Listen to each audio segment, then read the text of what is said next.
नमस्कार आपण समस्तଙ୍କୁ ମୁଁ सोनाली स्वागत जणुची सोनालीज किचन चैनल रे। आज आमे ओडिसा रे स्पेशल जळखिया पूरा होटल स्टाइल रे खास्ता सिंगड़ा बनेबा। ए सिंगड़ा बनेबा बहुत ही सहज। आपण माने भी बहुत ही सहज भाबरे एकदम परफेक्ट आलू पूरा मसला दिया सिंगड़ा माने आम ओडिसा सिंगड़ा को घरे बनै परिबे। आ एही वीडियो रे मु समस्त टिप्स एवं ट्रिक्स आपण मानक सहित शेयर करिछि। छाणिकी କିଛି ସମୟ ରଖିଲା ପରେ ମଧ୍ୟ ଏଇଟା ଏମିତି ହିଁ ଖାସ୍ତା ରହିଥିବ। ତ ଦେଖିପାରୁଛନ୍ତି ତ କେତେ ପରଫେକ୍ଟ ମୋର ସିଙ୍ଗଡ଼ା ଏଇଠି ବନିକି ରେଡି ହେଇଯାଇଛି। ତାହେଲେ ଚାଲନ୍ତୁ ଆମେ ଆଗ ଡୋ ବନେଇବା। ଡୋ ବନେଇବା ପାଇଁ ମୁଁ ଏଇଠି ନେଇଛି ମଇଦା। ମେଜରମେଣ୍ଟ ପାଇଁ ମୁଁ ଗୋଟେ ଏଇ ସାଇଜର ବାଉଲ ନେଉଛି ଯୋଉଥିରେ କି ମୋର 250 ଗ୍ରାମର ମଇଦା ଧରିଛି। ତ 2 ବାଉଲ ମାନେ କି ମୁଁ 500 ଗ୍ରାମର ମଇଦା ଏଇଠି ନଉଛି। ଏବେ ଏଥିରେ ମୁଁ ହାଫ୍ ଟି ସ୍ପୁନ୍ ଦଉଛି ଜୁଆଣି ଆଉ ହାଫ୍ ଟି ସ୍ପୁନ୍ ରୁ ଟିକେ ଅଧିକ କଳା ଜିରା। ସ୍ୱାଦ ଅନୁସାରେ ଲୁଣ ଦଉଛି। ସବୁତକକୁ ଭଲ ଭାବରେ ଏମିତି ମିଶେଇ ନଉଛି। ଏବେ ମୁଁ ଗୋଟେ କଢ଼େଇରେ ରିଫାଇଣ୍ଡ ଅଏଲ 6 ଚାମଚ ଏମିତି ଗରମ କରି ନେଇଥିଲି।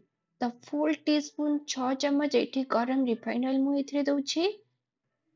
ତେଲ ଦେବା ଦ୍ୱାରା ସିଙ୍ଗଡ଼ା ଆମର ଖାସ୍ତା ବନିବ।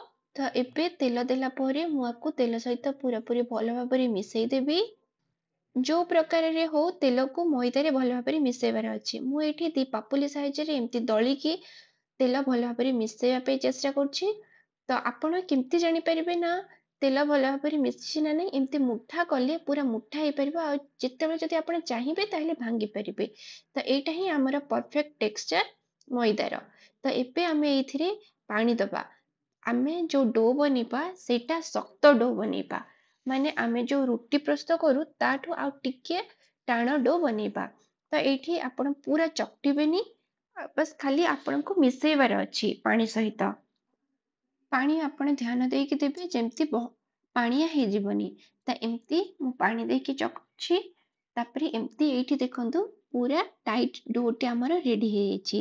ତ ଆକୁ ଏବେ ଗୋଟେ ପ୍ଲେଟରେ କଭର କରିକି ମୁଁ ଅଧା ଘଣ୍ଟା ପାଇଁ ଛାଡ଼ିଦେବି ଯାହାଦ୍ୱାରା ଡୋ ଆମର ନରମ ହେଇଯିବ। ତାହେଲେ ଏବେ ମୁଁ ଆଳୁ ମସଲା ପ୍ରସ୍ତୁତ କରିବି। ଆଳୁ ମସଲା ପ୍ରସ୍ତୁତ କରିବା ପାଇଁ ମୁଁ ଏଠି ଗୋଟେ କଢ଼େଇ ନେଇଛି। କଢ଼େଇରେ 2 ବଡ଼ ଚାମଚ ତେଲକୁ ଗରମ କରିନେଇଛି। ଆଳୁ ମସଲା ପାଇଁ ମୁଁ ଏଇଠି 3ଟି ବଡ଼ ସାଇଜର ଆଳୁକୁ ସିଝେଇକି ଏଇ ସାଇଜର ମୁଁ ଏମିତି ଭାଙ୍ଗିକି ନେଇଛି ପୁରା ଚକଟି ବି ଦେଇନି। ତ ଏଇଠି ମୁଁ 2 ବଡ଼ ଚାମଚ ତେଲ ଗରମ କରିକି ଯୋଉ ନେଇଥିଲି ସେଇଥିରେ ମୁଁ ଭାଜିବି କାଜୁ, କିସମିସ ଏବଂ ବାଦାମକୁ। ଆଉ ଏଇଠି ମୁଁ ନେଇଛି କର୍ନ ଯାହାକୁ କି ସିଝେଇକି ନେଇଛି। ତ ଏଇଟା ଭଲ ଭାବରେ ସିଝି ଯାଇଛି। ଏବେ ଏଇଥିରେ ମୁଁ ବାଦାମ ଏବଂ କାଜୁକୁ ଏକାଥରକେ ଭଲ ଭାବରେ ଭାଜିବି। କାଜୁ ଆଉ ବାଦାମ ଭଲ ଭାବରେ ଭାଜି ଆସିଲା ପରେ ମୁଁ ଲାଷ୍ଟରେ ଦେବି ଏଥିରେ କିସମିସ। କିସମିସ ପ୍ରଥମରୁ ଦେବେନି ନହେଲେ କିସମିସ ପୋଡ଼ିଯିବ। ସବୁତକକୁ ଭଲ ଭାବରେ ତେଲରେ ରୋଷ୍ଟ କଲା ପରେ ମୁଁ ଆକୁ କାଢ଼ି ନେଉଛି। ତାହେଲେ ଏବେ ଯୋଉ ବଳକା ତେଲ ଏଥିରେ ବଳିଛି ସେଇଥିରେ ମୁଁ 1 ଚାମଚ ଜିରା ଦଉଛି।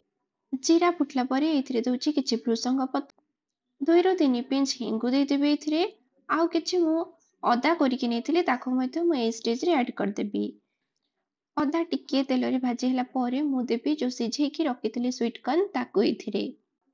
କିଛି ସମୟ ପାଇଁ ତାକୁ ଭାଜି ନେବି। ଏବେ ଗ୍ୟାସର ଫ୍ଲେମକୁ ଲୋ କରିକି ଏଥିରେ 1 ଚାମଚ ହଳଦୀ ଗୁଣ୍ଡ ଦଉଛି, 1 ଚାମଚ ଗରମ ମସଲା ଗୁଣ୍ଡ ଦଉଛି, 1 ଚାମଚ ଜିରା ଗୁଣ୍ଡ ଦଉଛି। ଭଲ ଭାବରେ ଆକୁ ମିଶେଇ ନେବି। ମସଲା ପୋଡ଼ି ନ ଯିବା ପାଇଁ ମୁଁ ଏଥିରେ ଅଳ୍ପ କିଛି ପାଣି ଦଉଛି। ଲାଷ୍ଟରେ ଏଥିରେ ଦଉଛି କାଶ୍ମୀରୀ ରେଡ୍ ଚିଲି ପାଉଡର। ପୂର୍ବରୁ ଯୋଉ ଭାଜିକି ରଖିଥିଲି କାଜୁ, ବାଦାମ ଏବଂ କିସମିସ ତାକୁ ମୁଁ ଏଇ ଷ୍ଟେଜରେ ଆଡ୍ କରିଦଉଛି। ଏବେ ଏଥିରେ ଯୋଉ ଆଳୁକୁ ମୁଁ ସିଝେଇକି ଦରଦର ଖଣ୍ଡ କରିଥିଲି ତାକୁ ଏଥିରେ ଆଡ୍ କରିକି ଭଲ ଭାବରେ ମିଶେଇ ଦଉଛି। ଅଳ୍ପ କିଛି ପାଣି ଏଇଥିରେ ଦଉଛି। ଆଳୁର ପରିମାଣ ଦେଖିକି ଏବେ ଏଥିରେ ଦଉଛି ମୁଁ ସ୍ୱାଦ ଅନୁସାରେ ଲୁଣ। ଭଲ ଭାବରେ କିଛି ସମୟ ମିଶେଇ ଦେଲା ପରେ ଏଇଠି ଆମର ଆଳୁ ମସଲା ପୁର ରେଡି ହେଇଯାଇଛି। ତାହେଲେ ମୁଁ ଯୋଉ ଡୋକୁ କିଛି ସମୟ ପାଇଁ ରେଷ୍ଟରେ ଛାଡ଼ିଥିଲି ଏଇଠି ଦେଖନ୍ତୁ ଆମର ଡୋ ପୁରା ସଫ୍ଟ ହେଇଯାଇଛି। ଏବେ ମୁଁ ସେହି ଡୋରୁ ଏହି ସାଇଜର ଗୁଳା କରିକି ନଉଛି। ସବୁତକ ଡୋରୁ ଏହି ସାଇଜର ଗୁଳା ଆଗ ଆପଣମାନେ ପ୍ରସ୍ତୁତ କରିକି ନେବେ। ଆପଣମାନଙ୍କୁ ଦେଖେଇବା ପାଇଁ ମୁଁ ନେଇଛି ଏଠି 5ଟି ଗୁଳା ଆଉ ଆଳୁ ମସଲା ପୁର ଏବଂ ପାଣି ନେଇଛି ଯୋଉଟା କି ଲଗେଇକି ସିଲ୍ କରିବା ପାଇଁ ବ୍ୟବହାର କରିବି। ଗୋଟେ ଗୋଳାକୁ ନେଇକି ଏଇଠି ମୁଁ ବେଲୁଛି ଓଭାଲ ସେପର सिंगड़ा पे एमती बेला जाए। तो सबू चारिपटे जमती समान भाव में बेली हम सेमती बेलिबे।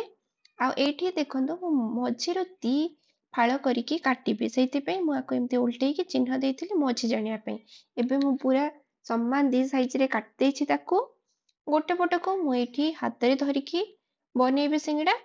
तो जो पटे मु काटी से पटे पानी लगेबी जहा द्वारा छाणीला बेले सिंगड़ा भितरु पूरा तेल रे बाहरी पड़िबनी। एबे जो पटे मु पानी लगेइथिली से पट को एमती आउ गोटे साइड सहित एमती चिपकेकी लगेई देबी। तो एठी मु ताकू लगेई देली। एबे हाथ रे एमती कोन शेप रो धरिकी चामच साहाय्य रे आलू पुरो को ता भितरे एमती पुरेबी। देखंतु मु जेमती पुरोछि आपण सेमती पूरा अधिक प्रेस करके पुरेबेनी नहेले सिंगड़ा फाटी जिवो। एमती आस्ते आस्ते जेतिकी धरिबो सेमती मु पुरोछि मसला। तो एठी मसला पूरा मु पुरे सारछि। तो चारि पटरे एबे पानी मु दे देउछि जहा द्वारा मैदा जेहेतु एटा तो गोटे ऊपर आ गोटे लेयर लागिकी रहिबो। तो एठी मु तार पछ पटटा एमती आ एमती प्रेस करछि जहा द्वारा सिंगड़ा भल भाव बसिकी रही परिबो आउ गोटे होटल स्टाइल रो लुक दबो। तो एठी ताकू प्रेस कर देबी जेहेतु हमें पानी देछि एटा इजीली पूरा चिपकी की लागी की रही जिवो। तो एठी मु गोटे सिंगड़ा पूरा बनै की रेडी कर नेछि। भल भाବରେ प्रेस करिवे जेमति कि तेल रे एटा फाटिबनी। सेम प्रोसीजर रे एठी मु आ गोटे सिंगड़ा रे एमती पानी लगे कि एमती मोड़ी नेछि ता भितरे मसला पूरा एमती भर दउछि। तापरे पूरा देला परे तार चारि पटे मुह को एमती सील करिया पे पानी दउछि मोड़ी नउछि एमती आ भल भाବରେ प्रेस करिकि मु बनेछि। तो सबु तक गोळारू मु एठी एमती सिंगड़ा बने की नेछि। देखंतु को परिका पूरा पूरी परफेक्ट भाବରେ सील करिकि मु सिंगड़ा दुकान परिका पूरा बने देछि। सिंगड़ा छाणिया पे मु एठी टिके अधिक तेल गरम करछि आ गोटे छोटा बॉल टेस्ट करिया पे दउछि बबल्स पूरा बढ़िया से क्रिएट हो जाउछि। आ मने रखिबे सिंगड़ा छाणिया पे पूरा लो फ्लेम रा आंच दरकार। तो एबे तेल हमर पूरा पूरी भल भाବରେ गरम हो जाइछि। गोटे परे गोटे सिंगड़ा एमती मु 5टी सिंगड़ा गोटे बेच रे फ्राई करूछि। फास्ट 5 रु 7 मिनिट पई आंच को पूरा लो फ्लेम रे रखिबे। तापरे मु कोन करछि ना टिके हाई फ्लेम को आछि। ता माने नुह कि आपण पूरा हाई फ्लेम करिवे नहेले ब्राउन हे जिवो किंतु खास्ता बनिबनी। तो एठी 5-7 मिनिट परे टिके मीडियम फ्लेम को मु गैस को कर देछि। तापरे एठी सिंगड़ा को एपट सेपट मु एमती चलौछि बिल्कुल भी छाड़ी के सिंगड़ा जेबेनी आपण नहेले गोटे साइड रे पूरा ब्राउन पड़ जिवो आ गोटे साइड एमती व्हाइट रहिबो। तो चारिपट साइड रो जेमती भल भाବରେ फ्राई हे परिबो सेमती आपना कंटीन्यूअस 20 मिनिट पर्यंत एमती छाणिबे। तो एठी सुंदर गोल्डन ब्राउन रो देखा जाउछि पूरा खास्ता मध्ये हे जाइछि।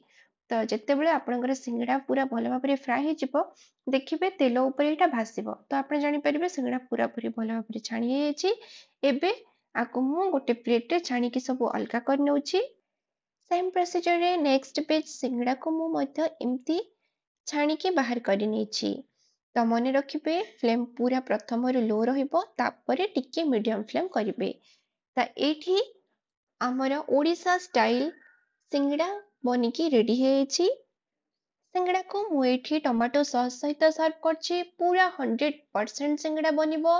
किछि समय छाणला परे मते एमती ही खास्ता रहिबो। मार्केट परी खास्ता सिंगड़ा बनेबार सब टिप्स एठी मु शेयर करछि। निश्चित आपण माने एही सिंगड़ा थरे घरे बनंतु। घरे बनैला परे एटा केमते लागिला मो सहित कमेंट बॉक्स रे शेयर करंतु। जदि आपण माने मो चैनल रे नुआ ताहेले चैनल को सब्सक्राइब करिया पे भूलिबेनी। आ पाखरे थिबा बेल आइकन को क्लिक करिवे जहा द्वारा मु अपलोड करथवा प्रतिटी नुआ वीडियो रो नोटिफिकेशंस आपण सर्वप्रथमे पाई परिबे। जदि एही वीडियोटी आपण मानकु भल लागिला ताहेले वीडियो को लाइक करंतु शेयर करंतु फ्रेंड सर्कल सहित। ताहेले आज पे एतिकी देखा होबा आ गोटे नुआ रेसिपी सहित। धन्यवाद।